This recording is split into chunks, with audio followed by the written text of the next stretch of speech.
بسم اللہ الرحمن الرحیم۔ اللہ کے نام سے شروع جو بڑا مہربان اور نہایت رحم کرنے والا ہے۔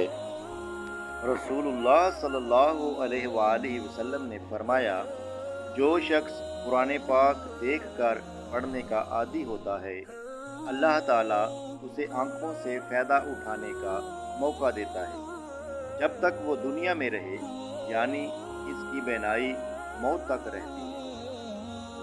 7 باتوں میں احتیاط کریں۔ غریبوں کے سامنے اپنی دولت کی باتیں نہ کریں۔ بیمار کے سامنے اپنی صحت و تندرستی کا قصیدہ نہ پڑھیں۔ کمزور کے سامنے اپنی طاقت کا اظہار نہ کریں۔ قیدی کے سامنے اپنی آزادی پر فخر نہ کریں۔ رنجیدہ یا افسردہ کے سامنے اپنی خوشحالی کا اظہار نہ کریں۔ بے اولاد کے سامنے اپنی اولاد کی جلوہ نمائی سے پرہیز کریں۔ یتیم کے سامنے اپنے ماں باپ کی گفتگو سے پرہیز کریں۔ پیارے ناظرین،